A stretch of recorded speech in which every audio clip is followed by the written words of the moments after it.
He wasn't supposed to matter to anyone, and yet, he refused to walk away. The night air hangs cold over the quiet streets, the kind of late shift silence that presses against your chest like a memory you can't quite shake. And under the flicker of a tired streetlight, Officer Ethan Cole walks alone, boots steady against the pavement, radio humming softly at his shoulder. A man who has learned to move forward without expecting anything to follow. Not anymore. Not after the things he's lost. Not after the silence that waits for him at home. The kind that doesn't echo. Just lingers, and then, there it is, soft. Almost nothing. The faintest rhythm of small paws against concrete. Just behind him. Not close enough to touch. Not far enough to ignore. And Ethan doesn't turn at first because he's used to sounds that don't belong. Used to letting the night pass without asking questions. But the sound stays, steady, patient, like it knows his pace, like it's matching him step for step, and after a few more yards, he finally exhales, slow, controlled, and glances over his shoulder, and that's when he sees it. A small shape, barely more than a shadow, a stray puppy standing under the weak glow of the street lamp, its fur dull and uneven, its frame too thin for its size, ears slightly too big for its head like it hasn't grown into itself yet. And its eyes don't beg, don't plead, don't dart around looking for scraps or safety. They just lock onto him, steady, quiet, as if it's been waiting. And Ethan frowns, not out of cruelty, but out of something deeper, something tired. Go on, he mutters, his voice low, not unkind but firm. The tone of a man who's said goodbye too many times to believe in anything that stays. And he gestures lightly with his hand, a simple dismissal, but the puppy doesn't move, not even a step back. It just stands there, breathing slow, watching him.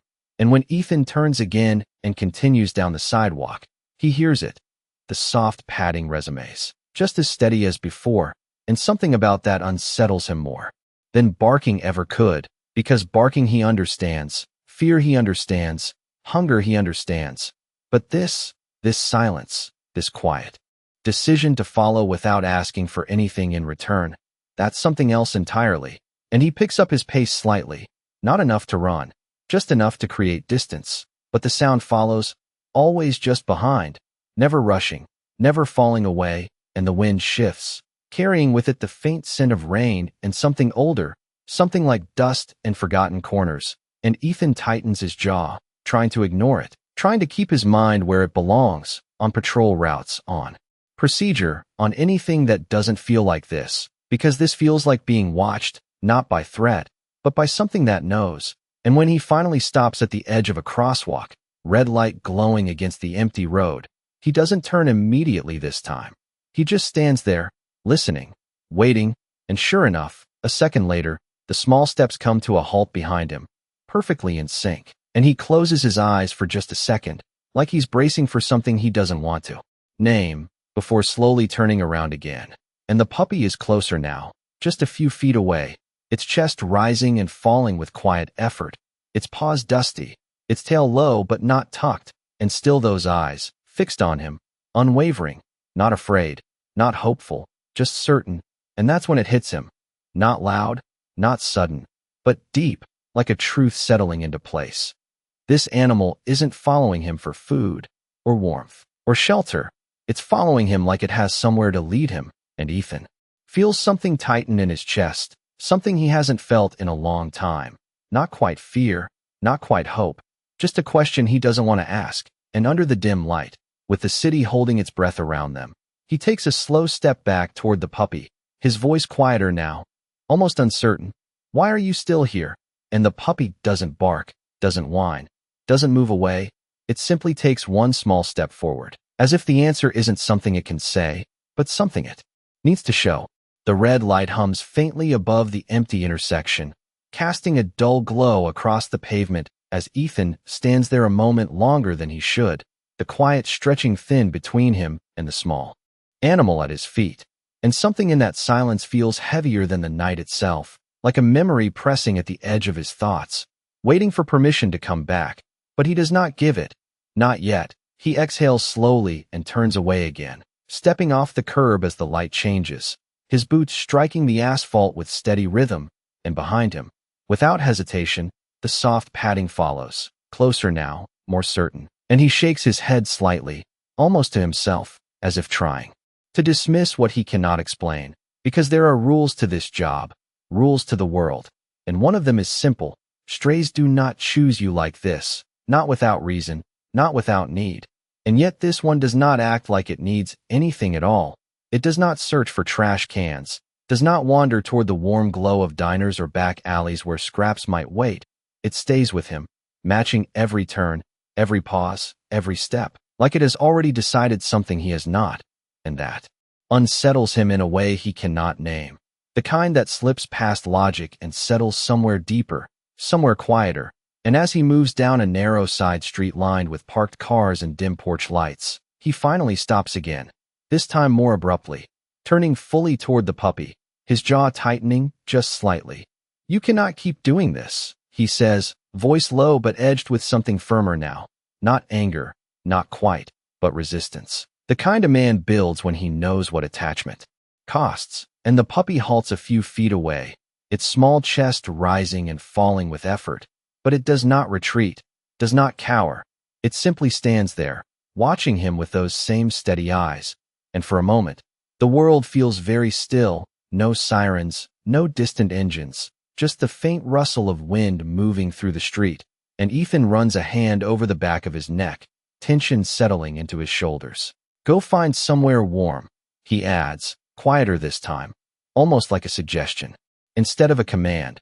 But even as the words leave him, he knows they mean nothing here, because the puppy does not move, not an inch. And that is when something shifts, subtle but unmistakable. The puppy lowers its head slightly, not in fear, but in intention, and takes a single step toward him, then another, careful, deliberate, until it is just within reach of the dim light spilling from a nearby porch. And Ethan can see it more clearly now, the faint outline of dirt along its legs, the uneven patches in its coat, the way its ribs show just slightly beneath its fur, signs of time spent alone, of survival. But there is something else too, something that does not fit with neglect or wandering. Its gaze is focused, unwavering, as if it is not here by accident. And that realization lands heavier than anything else, because it means this is not chance, this is choice. And he feels that question again, stronger now, pressing against his chest. Why him? Out of all the streets, all the people, why him? And he does not have an answer, only the growing sense that whatever this is, it is not going to leave just because he tells it to. And he takes a slow step backward, testing the space between them, and the puppy mirrors him, stepping forward just enough to close that distance again. Not rushing, not desperate, just certain. And Ethan lets out a breath that almost sounds like a quiet laugh, though there is no humor in it, only disbelief. "You are not giving up, are you?"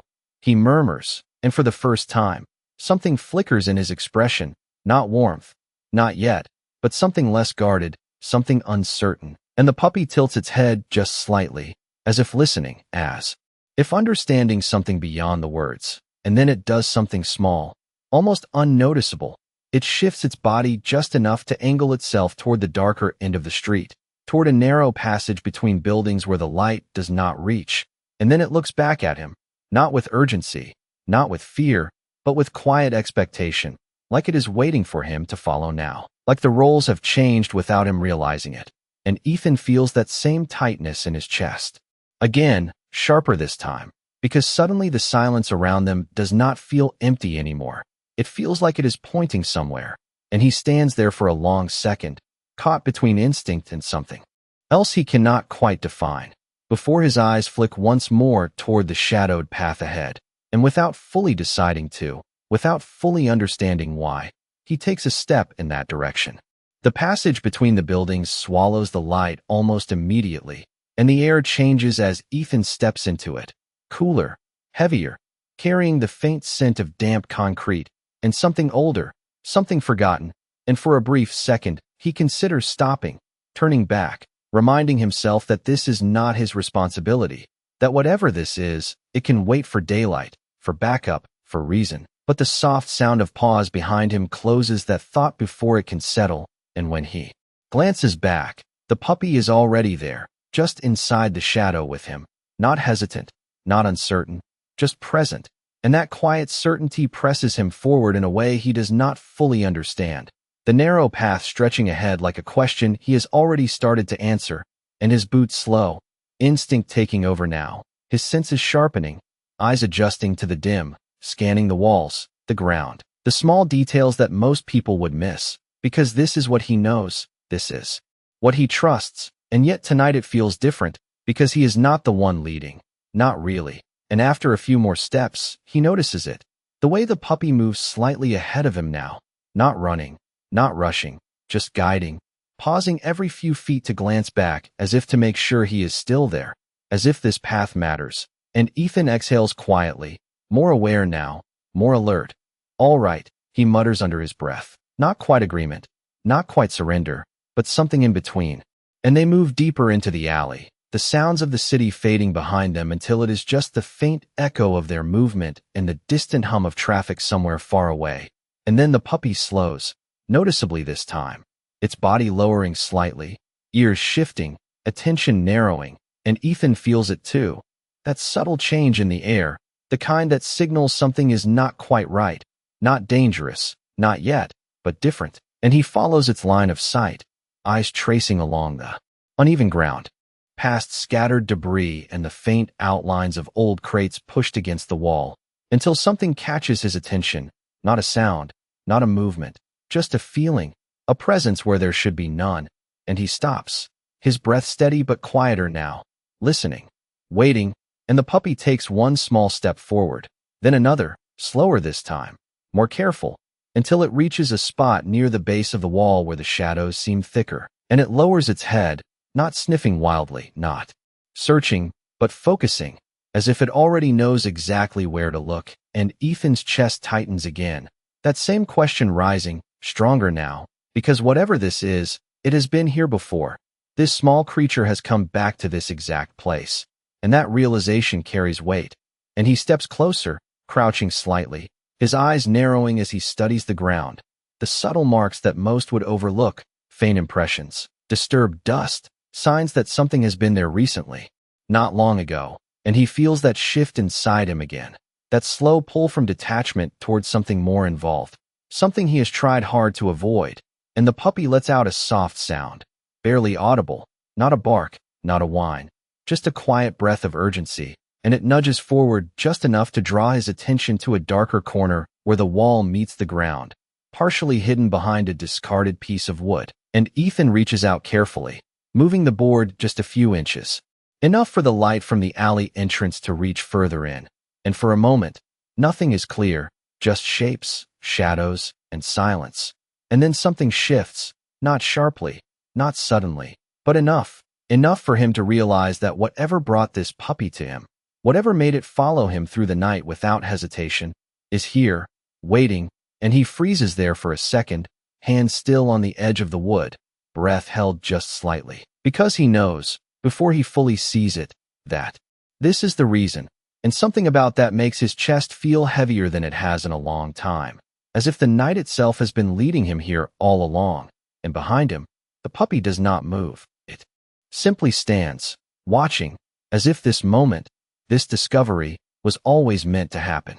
For a second, the world narrows to the space beneath that broken board, and Ethan does not move, not fully, because something in him already understands that whatever waits there is not just another call, not just another report to file and forget, and he exhales slowly, steadying himself before shifting the wood a little further, letting more of the dim alley light spill into the corner, and this time it is enough. Enough to reveal a small, fragile shape curled tightly against the wall, barely more than a shadow at first, until his eyes adjust and the details come into focus, and his chest tightens in a way that catches him off guard, because it is not what he expected, not danger, not threat, but something quieter, something that feels heavier in a different way, and he lowers himself carefully, one knee touching the cold ground, his movements slower now, deliberate, as if any sudden motion might break whatever fragile moment this is, and behind him the puppy steps closer,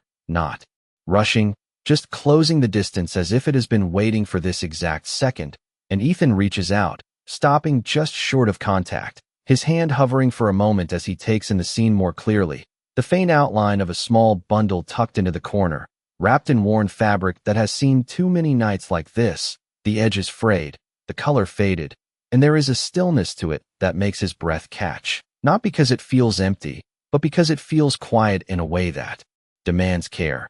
And then, just as he leans in slightly, there is the smallest movement, subtle, almost imperceptible, but enough to shift everything. And Ethan's eyes sharpen, his focus narrowing as he listens. And there it is, a faint, uneven sound, not loud, not clear, but present, and something inside him gives way just a little, because now it is no longer a question of what this is. It is a question of how long it has been here, and he moves his hand gently, brushing aside part of the fabric just enough to see more clearly, careful, controlled, and the moment the shape beneath shifts again, that quiet realization settles fully into place. This is why the puppy came. This is why it followed, not for itself, not for food or warmth, but to bring him here, to this exact spot, and Ethan feels that weight in his chest grow heavier, not overwhelming, but undeniable, because this is not coincidence. This is intention, and he glances back briefly at the small dog beside him, its body still, its eyes fixed on him with that same quiet certainty, as if it has already done its part and now waits for him to do his, and he lets out a slow breath, one that carries more than just air, something deeper, something that has been locked away for longer than he wants to admit, and his voice, when it comes, is softer than before, almost careful. "You brought me here," he murmurs, not expecting an answer, not needing one, because the truth of it is already clear, and he turns back, focusing again on the small figure in front of him, adjusting the fabric slightly more to allow a bit of warmth from his own body to reach it, his movements instinctive now, practiced in a way that goes beyond training.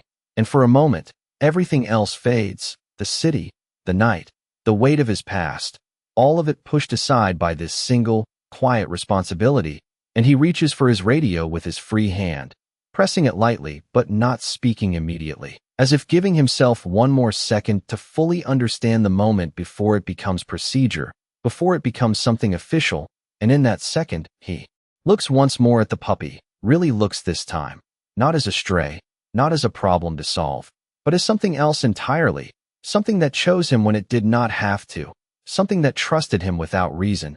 And that realization settles deep, quieter than any command, heavier than any duty.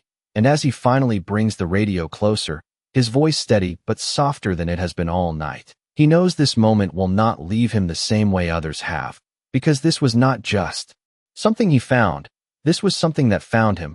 And in the dim light of that narrow alley, with the night holding its breath around them, Ethan understands, maybe for the first time in a long time, that sometimes the smallest lives carry the heaviest reasons, and sometimes they choose exactly who needs to see them. The radio crackles softly in Ethan's hand, the familiar static grounding him for a moment, reminding him of procedure, of protocol, of the steps he has followed 1,000 times before. But tonight those steps feel slower, heavier, as if each one has to pass through something deeper before it becomes action. And he finally presses the button, his voice low and controlled, giving just enough detail to bring assistance without breaking the quiet gravity of the moment. And as he speaks, his eyes never fully leave the small figure in front of him, watching for movement, for breath, for any sign that what he sensed moments ago is still there. And when he releases the button, the alley feels even quieter than before, as if the world itself is waiting alongside him. And he shifts slightly, adjusting his position to block some of the cold air from reaching the corner, his body instinctively creating a barrier. And the puppy moves closer too, pressing near his side, its small frame steady. Despite the long night it has clearly endured, and Ethan glances down at it briefly, something unreadable passing through his expression, not quite softness, not quite surprise, but something that sits somewhere in between, something that does not fit the version of himself he has been carrying for so long. And he exhales slowly, reaching out again to adjust the worn fabric more carefully this time, creating space, making sure the small shape beneath can breathe easier, and the faint movement returns, subtle but real, and it is enough to confirm what he already knows, enough to shift the weight in his chest from uncertainty to responsibility. And his voice comes quieter now, not directed at dispatch, not even fully directed at the puppy, but somewhere in between, almost like he is speaking to the moment itself. "You held on," he murmurs, the words carrying a quiet recognition. Because he has seen this before, not here, not like this, but in other places, in other lives, that fragile line where something refuses to let go even when everything around it says it should, and the memory brushes against him, quick and sharp, something small and distant that he does not allow himself to fully revisit.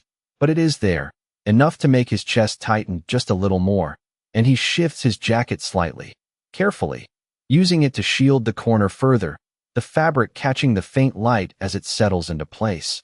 And for a moment, his hand lingers there, steady, grounded, as if anchoring both himself and whatever fragile life rests beneath, and the puppy nudges closer again, pressing lightly against his leg, not asking for attention, not demanding anything, just present, just there, and Ethan lets out a breath that feels different from the others, slower, less guarded, and he glances down once more, studying the small animal with a clarity he did not allow himself before, seeing not just a stray, not just a coincidence, but something deliberate, something that chose him when it could have chosen anyone else.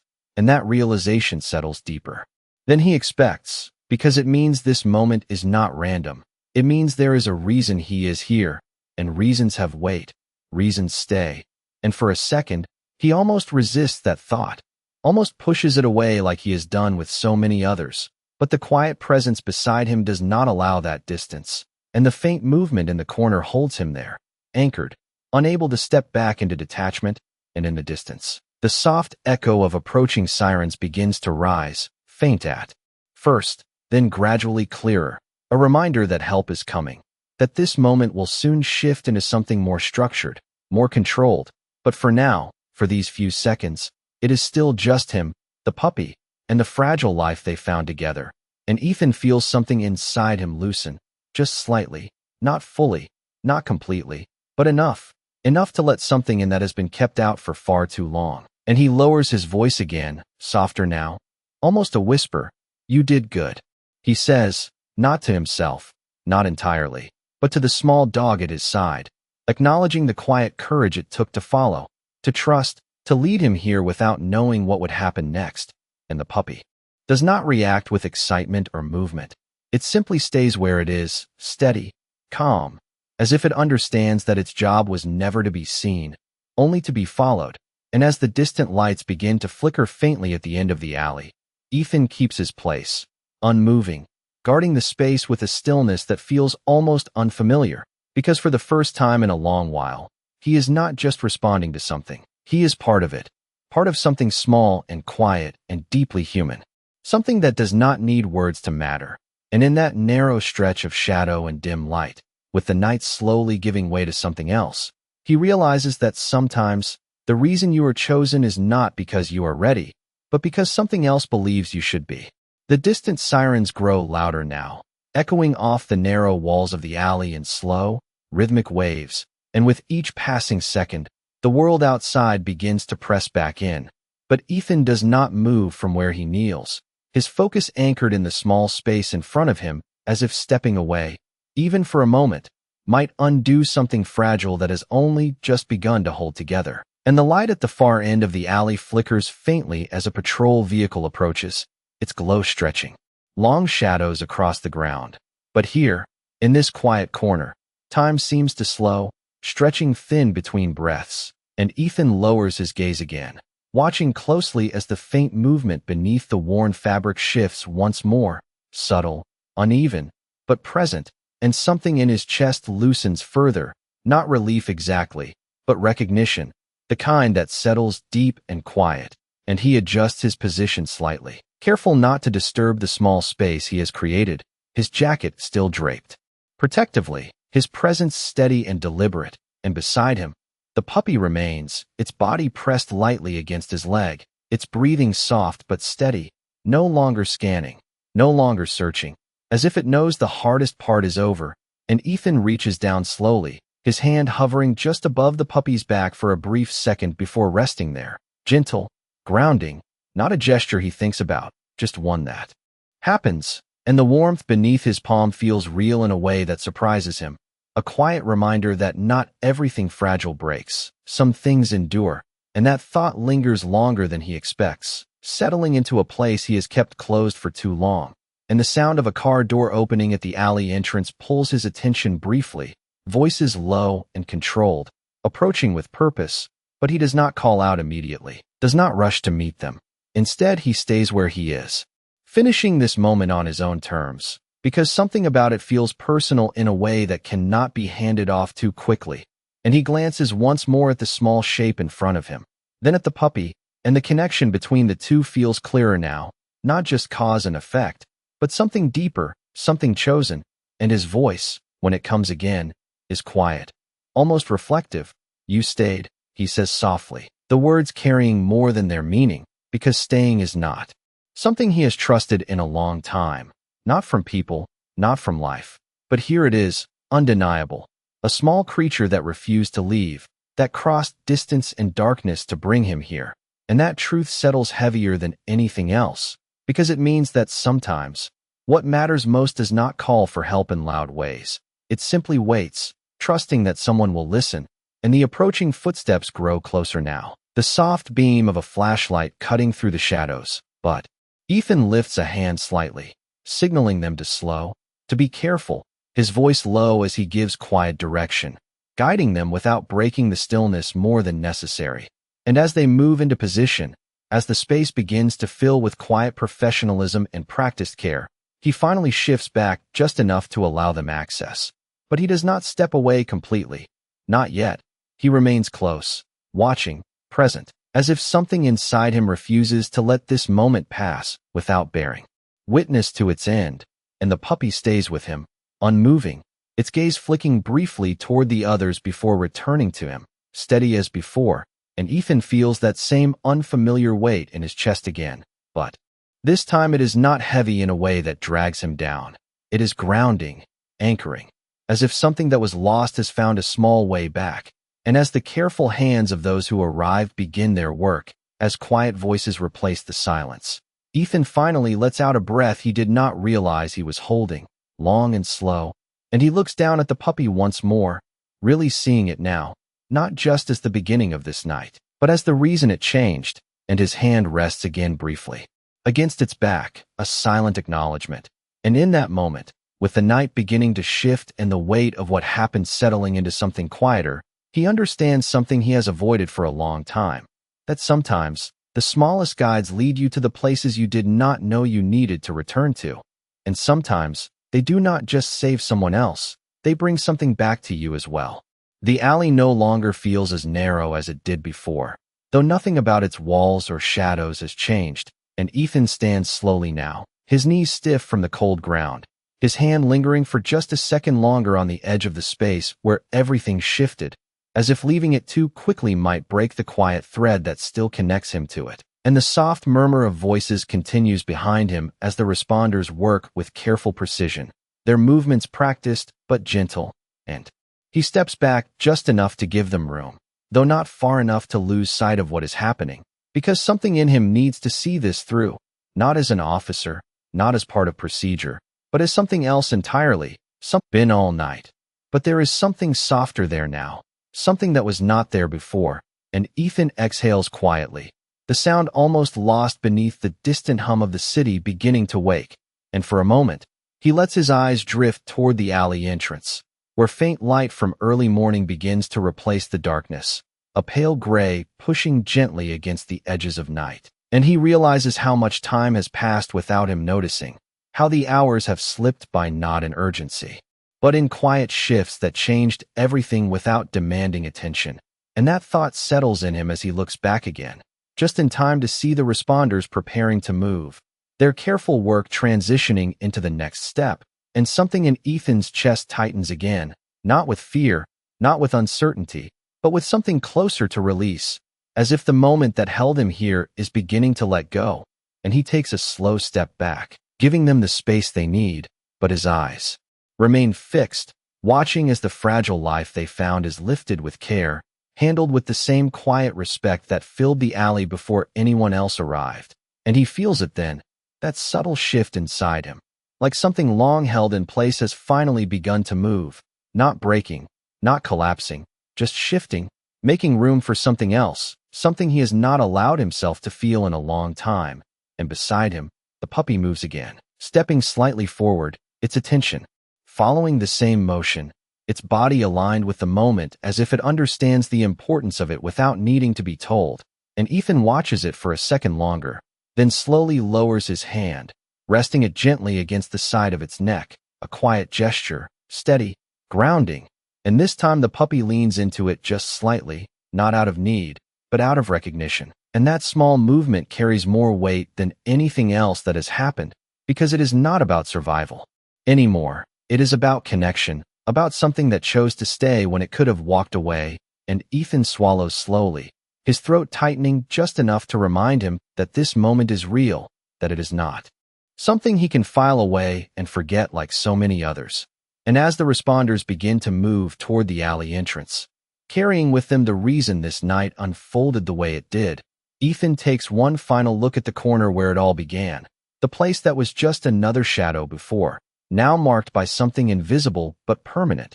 And he feels that quiet understanding settle fully into place. That sometimes the most important calls are the ones that do not come through a radio, the ones that arrive without warning, led by something small, something unnoticed, something that simply refuses to give up.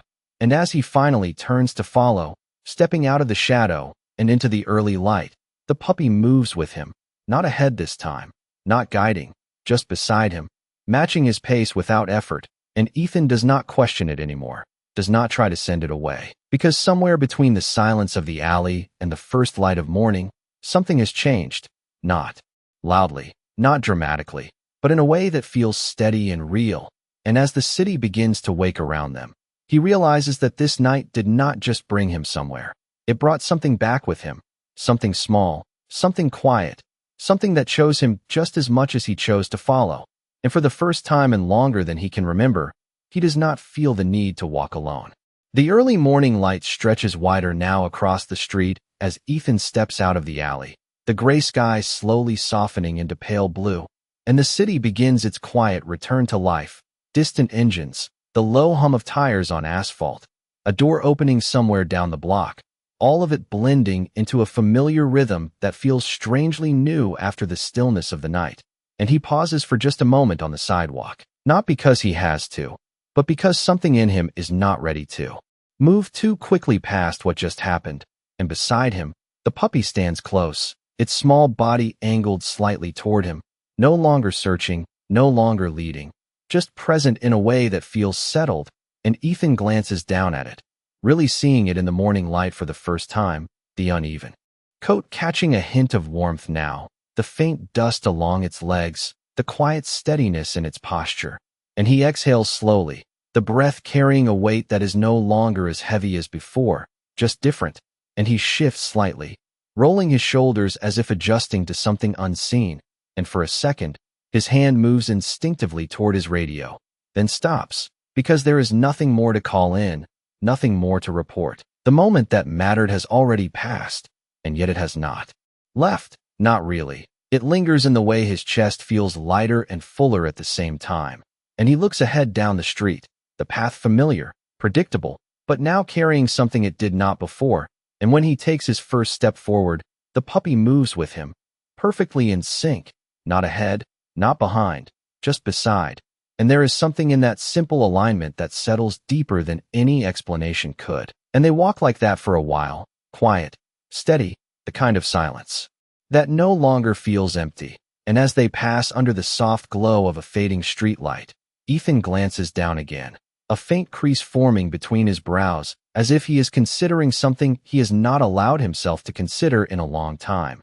And he slows slightly, his steps becoming more deliberate, and the puppy matches him without hesitation, its gaze lifting briefly toward him before returning forward. And Ethan lets out a small breath, almost a quiet laugh, though there is no humor in it, just disbelief at how naturally this has begun to feel. And he shakes his head once, lightly, as if acknowledging something he can no longer deny. And his voice, when it comes, is low, almost thoughtful. "You are not going anywhere, are you?" he says, not expecting an answer, not needing one, because the truth of it is already clear, and the puppy does not react with excitement or sound. It simply stays where it is, its presence steady and certain, and Ethan looks ahead again, the street, stretching out before them, and something shifts inside him, not sharply, not dramatically, but enough to change the direction of his next step, and instead of continuing down the usual route, he turns slightly, guiding his path toward the quieter side of the neighborhood, toward a place that has not felt like much of anything for a long time. And the puppy follows without question, as it has from the beginning, and the two move together through the waking city, their pace unhurried, their silence no longer heavy. And as they approach the edge of a small residential block, the sunlight finally breaks through the low clouds, casting a soft warmth across the pavement, and Ethan slows again, just slightly, his eyes lifting toward the light for a brief second before dropping back down to the small figure at his side. And there is something in his expression now that was not there before, something quieter, something more open, and he nods once, almost to himself, as if confirming a decision that does not need words, and his hand lowers again, brushing lightly along the puppy's back as they continue forward, the gesture simple, unforced, and the puppy leans into it just enough to acknowledge it, not more, not less. And in that small exchange, something settles fully into place, something that does not need to be named to be understood. And as they disappear further into the morning light, leaving the alley and the night behind them, Ethan realizes that some paths are not chosen in a single moment. They are revealed step by step, quietly, patiently, until you realize you have already begun to follow them. And this one, this unexpected, quiet path, feels more certain than anything he has walked in a long time.